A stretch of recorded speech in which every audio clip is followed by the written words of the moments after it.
Gadis ini menangis sedih mengetahui orang yang ia cintai akan pergi ke medan perang, kemudian berkata jika perang ini berakhir maka mereka harus menikah. Namun Hamir tak berani berjanji karena misi berbahayanya ini bisa saja menewaskannya. Tapi ayah si gadis datang dan malahan mengatakan kalau kalian berdua harus menikah sebelum Hamir pergi untuk berperang. Semua ini terjadi setelah sebelumnya. Di saat Hamir hendak pergi, seorang ibu maju dengan wajah penuh amarah dan duka. Anak sulungnya tewas dibunuh tentara Tuklak. Namun dengan suara bergetar, ia berkata bahwa ia masih memiliki 2 anak lagi dan mereka akan ikut bertarung di sisi Hamir. Keberanian itu menular. Satu demi satu rakyat maju, menyatakan kesediaan mengangkat senjata. Sosok Hamir yang gagah berani telah menggerakkan hati mereka. Dari yang sebelumnya mencela, kini mereka berdiri di belakangnya. Melihat rakyatnya bersatu, Raja Duhaji diliputi rasa malu. Ia pun menyatakan akan ikut berperang, namun Hamir menolak. Ia hanya meminta sebagian kecil pasukan Somnat, Duhaji dan pasukan yang tersisa harus menjaga kerajaan. Jika Hamir gagal membunuh Zafar, setidaknya Somnat masih punya harapan bertahan. Hamir pun berangkat. 4 sahabat setianya ikut bersamanya.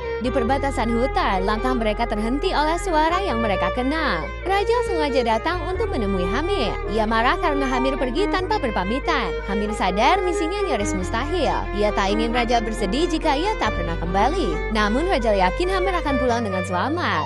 Ia meminta satu hal. Setelah semua ini berakhir, mereka harus menikah. Hamir tak berani berjanji, tapi jika ia kembali dengan kemenangan, ia akan menjadikan Raja istrinya. Saat suasana menjadi emosional, Fekdaji muncul. Alih-alih marah, ia justru kagum pada keberanian Hamir melawan bangsa Tuklak dengan pasukan seadanya. Fekdaji pun memutuskan bergabung. Namun ada satu syarat. Sebelum berangkat ke medan perang, Hamir harus menikahi Rajal. Malam itu di tengah hutan, pernikahan digelar secara sederhana. Malam paling membahagiakan bagi Hamir dan Rajal. Namun keesokan paginya, Hamir harus meninggalkan istrinya yang baru semalam ia nikahi. Rajal memohon kepada ayahnya agar Hamir dan semua yang berangkat bisa kembali dengan selamat. Di sisi lain, puluhan ribu pasukan Tuklak mulai bergerak menuju Somnat. Menyadari mereka kalah jumlah, kalah persenjataan dan kalah pengalaman, Fekdaji berusaha membakar semangat pasukan. Meski sebagian besar hanyalah rakyat biasa yang belum pernah berperang, Fekdaji yakin kemenangan masih mungkin diraih. Saat pasukan Tuklak di bawah komando Kazi memasuki jalur hutan sempit, mereka dihadang oleh 2 sosok saja, Hamir dan Fekdaji. Keduanya memperingatkan pasukan Tuklak untuk mundur jika masih ingin hidup. Kazi tidak gentar. Menghadapi 2 orang bukan ancaman baginya. Namun yang tidak mereka sadari, pasukan Somnat telah mengepung mereka dari kedua sisi hutan. Karena serangan mendadak di jalur hutan, pasukan pertama Tuklak berhasil dihancurkan. Kemenangan itu membakar semangat pasukan Somnat. Mereka yakin dengan taktik perang gerilya dan pemanfaatan medan, kemenangan masih mungkin diraih. Namun di balik optimisme itu ada kegelisahan. Mereka tahu Zafar bukan lawan biasa, ia licik dan tak pernah kehabisan cara. Benar saja,